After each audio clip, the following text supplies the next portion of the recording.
autre signe d'un TDC, ce sont les comorbidités. Comme on l'a vu à chaque fois pour nos troubles neurodéveloppementaux. Alors, pardon, avant de repasser à cette partie. Dyspraxie et dyscalculie spatiale en rapport avec l'organisation spatiale des nombres. Très bien, tout à fait. Donc, on a voilà, les troubles d'apprentissage et notamment les dyscalculies qui font souvent associés aux dyspraxies, au TDC. Donc, on l'a vu, il y a une forte composante visio-spatiale dans tout ce qui concerne la cognition mathématique. Donc voilà, par exemple, des opérations posées, mais aussi les représentations mentales qu'on peut avoir des nombres, des quantités. Enfin, les maths, c'est quelque chose de très visio-spatial. Hein, alors, c'est ce qui complexifie pas mal les maths. Elle a dû vous en parler, Madame Boulle. C'est vraiment, il y a du langage, il y a du visio-spatial. Enfin, il y a beaucoup de choses dans les mathématiques.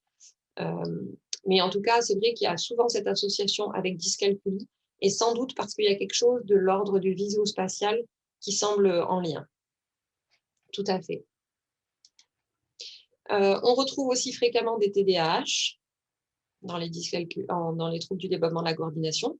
Donc pareil, est-ce qu'il y a un lien avec tout ce qui relève du contrôle moteur, du contrôle exécutif, donc qui est nécessaire également pour exécuter correctement des gestes dans l'espace, pour les planifier. Quand on parle de planification, c'est pareil, ça fait évoquer aussi tout ce qui est fonction exécutive et qui est touché dans le TDAH, donc on va en parler cet après-midi. Mais effectivement, il y a peut-être des liens entre ces aspects-là.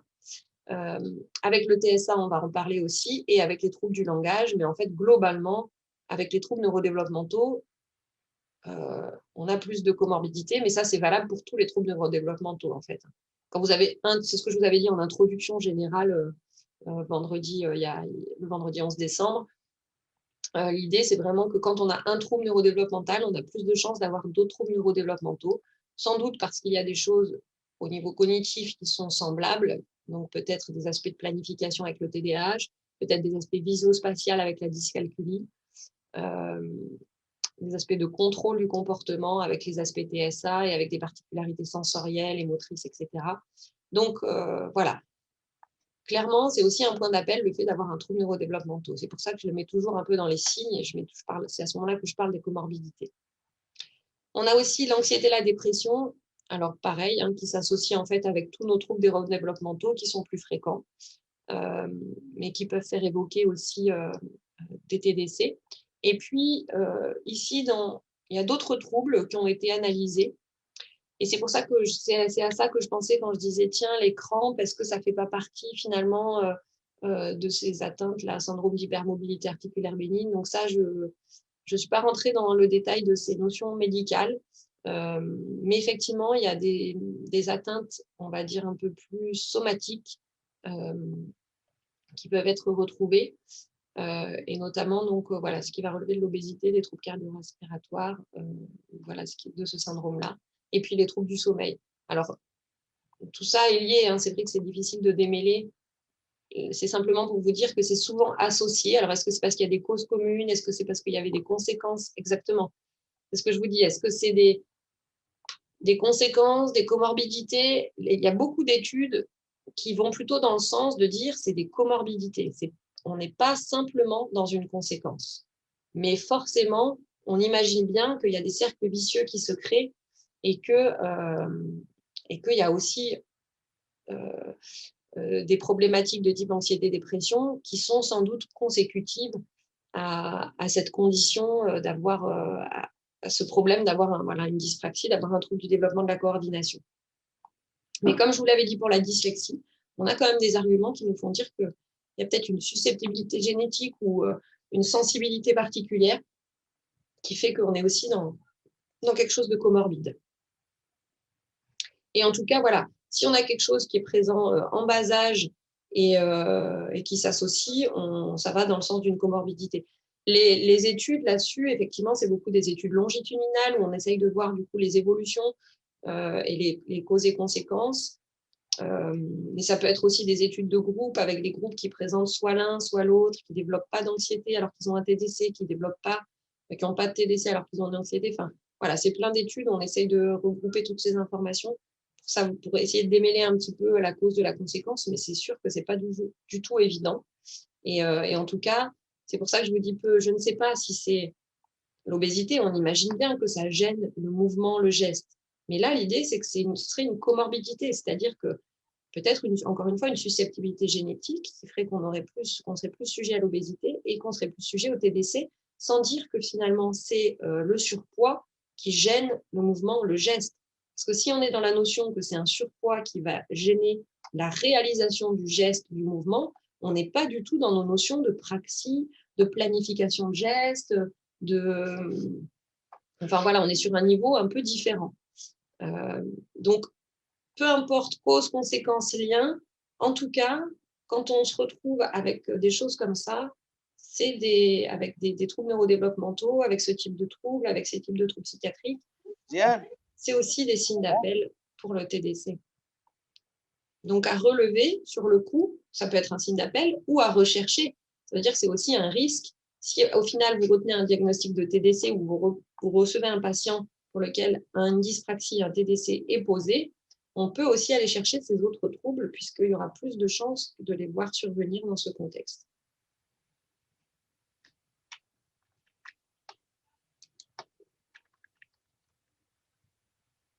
Alors, j'ai fait un petit point particulier sur le TSA, mais je crois que j'en ai fait un aussi sur le TDAH.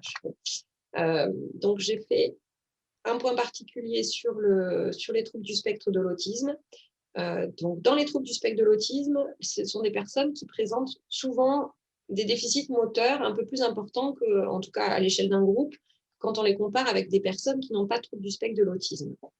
En fait, l'idée, ce serait que 3/4 des enfants avec TSA montrent des déficits mineurs en ce qui concerne les postures, la motricité fine, la coordination et des mouvements excessifs. Donc, pour certains, il s'agit de déficits mineurs et on ne rentre pas dans le cadre du TDC, de la dyspraxie. Mais pour d'autres, finalement, les déficits sont présents de telle sorte que les critères pour parler d'un TDC sont remplis ou parler d'une dyspraxie. Et on aurait donc une prévalence de 34% des enfants avec TSA qui présentent également une dyspraxie. Alors, on aurait cette prévalence qui évolue selon l'âge. Donc, vous voyez que la prévalence, elle est de 41% chez les enfants de 2 à 6 ans et de 27% chez les enfants de 7 à 18 ans. Donc ça nous fait dire plusieurs choses. Est-ce que finalement, les enfants TSA ne présenteraient pas un simple retard, un décalage, un retard de développement dans leur capacité praxique, dans leurs habilités de coordination motrice?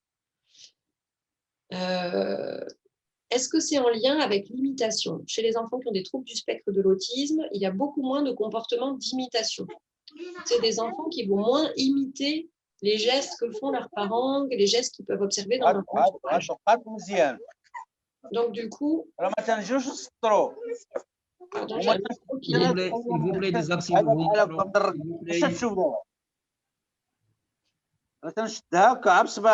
S'il vous plaît, désactivez vos micros.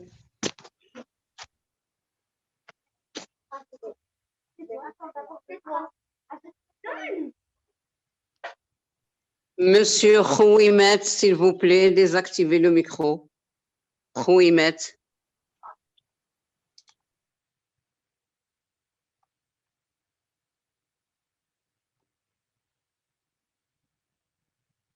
Alors, donc je vois les quelques questions que j'ai. Donc, c'est vrai que la question des mouvements excessifs dans le TSA, il faudrait aller voir ce que disent précisément Duchamp et Patel à ce niveau-là. Moi, je pense qu'il y a quelque chose de l'ordre du lien avec le contrôle exécutif, avec le contrôle comportemental, en fait. Du coup, ce qui peut amener à des... non, mais j'aurais peur de vous dire une bêtise là-dessus. Je répondrai, je préfère vous laisser aller voir éventuellement cette étude, ou j'irai voir tout à l'heure pendant la pause ce qu'il voulait dire exactement par mouvement excessif, parce que je ne me souviens pas et j'aurais peur de vous dire une bêtise. Oui, non, je ne saurais pas. On ira vérifier tout à l'heure. Autre question, donc surtout les troubles de dysoralité verbale. Ah, peut-être que c'est en lien. Non, là, je ne sais pas. Mais ça fera l'objet d'une discussion parce que si vous voudrez nous préciser tout à l'heure, quand on discutera, à quoi vous pensez, vous aussi, quand vous parlez dysoralité verbale, pardon, et le lien donc avec ces aspects de dyspraxie. Alors, est-ce qu'il s'agit des stéréotypies, ouais, quand il parle des mouvements excessifs? Bah oui, c'est vrai que ça doit être ça. C'est vrai que du coup, il y a des mouvements atypiques, en tout cas dans les TSA. On a des mouvements atypiques qui peuvent être donc des stéréotypies motrices, les mouvements répétitifs. Donc, c'est peut-être effectivement en lien avec ça. Mais bon, les mouvements répétitifs peuvent effectivement nécessiter une coordination motrice. Ils peuvent être plus ou moins complexes. Donc, on a parfois des mouvements, c'est très assez complexes. Mais les mouvements de flapping typiques dans le TSA, c'est des mouvements quand même assez simples. Je ne sais même pas si je les ferais passer du côté des praxies ou du côté… on est dans vraiment une espèce plutôt de décharge motrice. Donc vraiment pas sur quelque chose de haut niveau. Mais bon, pourquoi pas. En tout cas, c'est des questions qui sont posées par ces auteurs, mais c'était sans doute en lien avec les stéréotypies. Les mouvements hétéro-agressifs, les automutilations, etc. Tout à fait. Mais bon, pour moi, à ce niveau-là, je ne vois pas trop le lien avec le TSA, avec la dyspraxie, avec le TDC. Je veux bien le voir dans le fait que si on mesure les capacités des enfants TSA, on retrouve des déficits mineurs en ce qui concerne la motricité fine, la posture, la coordination. Mais c'est vrai que voilà, ça semble moins clair là-dessus. Bon, à creuser. Allez voir ce que disent ces auteurs à ce niveau-là et on en reparlera. Ça fera l'objet peut-être d'une discussion tout à l'heure. Donc, en tout cas, notre prévalence qui diminue avec l'âge laisse penser peut-être, enfin, certains auteurs le pensent, que ça pourrait être un retard de développement finalement, peut-être en lien avec l'imitation qui est moins présente chez les enfants avec TSA, ou peut-être aussi en lien avec les fonctions exécutives qui sont souvent touchées chez les enfants TSA, donc plutôt tout ce qui va concerner en fait le contrôle du comportement, ce qui n'est pas toujours évident. Autre donc comorbidité, le TDAH, donc on l'a vu, et même au-delà du TDAH, il y a vraiment une notion les fonctions exécutives sont forcément à un moment sollicitées quand on parle de l'exécution d'un geste complexe, coordonné, planifié, etc. On a même du coup typiquement la notion de planification qui est une fonction exécutive à part entière et qui rentre même en compte dans certaines définitions. Ça demande évidemment d'avoir un minimum d'attention, de pouvoir effectuer un geste. Donc, fonction exécutive et fonction attentionnelle semblent bien impliquées et effectivement, elles sont souvent touchées chez les personnes avec TDC. Donc, est-ce qu'il s'agit de troubles associés? Est-ce qu'il s'agit d'un facteur causal? Est-ce que finalement, les dyspraxies pourraient être liées à des atteintes exécutives attentionnelles? Est-ce que c'est ça, s'il y a une causalité, est-ce que c'est ce qui fait l'origine commune avec le TDAH, ce qui fait la comorbidité avec le TDAH? Donc, on pourrait se dire, tiens, peut-être, parce que la prévalence, vous voyez, là, ici, est notée donc de 50%, on pourrait se dire, effectivement, peut-être que les enfants qui ont un TDC, qui ont une atteinte exécutive et attentionnelle, pourraient développer à la fois un TDC et à la fois un TDAH. Donc, ça pourrait être une cause possible à certaines formes de TDAH et certaines formes de TDC. Mais ça peut être une hypothèse. C'est quand même un diagnostic différentiel qui est intéressant à faire parce que finalement, on a parfois l'impression qu'il y a certaines formes de TDAH qui vont toucher en fait les gestes, mais finalement ne constitueraient pas vraiment un TDC dans la mesure où lorsqu'on traite le TDAH, les enfants normalisent leur performance motrice. Donc, suite à la mise en place d'un traitement, vous voyez cette étude récente de 2015 nous dit, en plus c'est une revue de littérature, donc selon les études, 28 à 67% des enfants avec TDAH normalisent leur performance motrice. Donc peut-être que finalement, le TDC est un diagnostic qui est posé au départ mais qui est finalement la conséquence en fait du TDAH, et le TDAH serait central. Alors pour moi, ça n'empêche pas de poser quand même le diagnostic de TDC. J'ai toujours maintenant, quand je vois les problèmes, les questions qu'on a sur les causes, les conséquences, comment c'est difficile à démêler, je pense qu'il vaut mieux pas préjuger de qu'est-ce qui est la cause et la conséquence. Si on a les critères pour poser un TDC, on pose le TDC. Si on a les critères pour poser un TDAH, on pose le TDAH. Et si ensuite, dans l'évolution, on se rend compte que le TDC disparaît parce qu'en fait, on a traité le TDAH et donc visiblement, il était vraiment lié au TDAH, et ben, tant mieux si le diagnostic de TDC finalement est mis de côté. Mais je pense qu'au départ, il faut quand même plutôt aller vers le fait de montrer qu'il y a des répercussions qui sont importantes dans tout ce qui va être exécution des gestes. Et ça, on le montre en posant un diagnostic de TDC. Donc oui, ça pourrait être lié à l'attention parce que pour faire un geste complexe, il faut porter un minimum d'attention. Pour interagir correctement avec son environnement sur le plan moteur, il faut faire un minimum attention à son environnement, attention à ses propres gestes, il faut les contrôler. Donc voilà, ça demande beaucoup de fonctions exécutives et attentionnelles.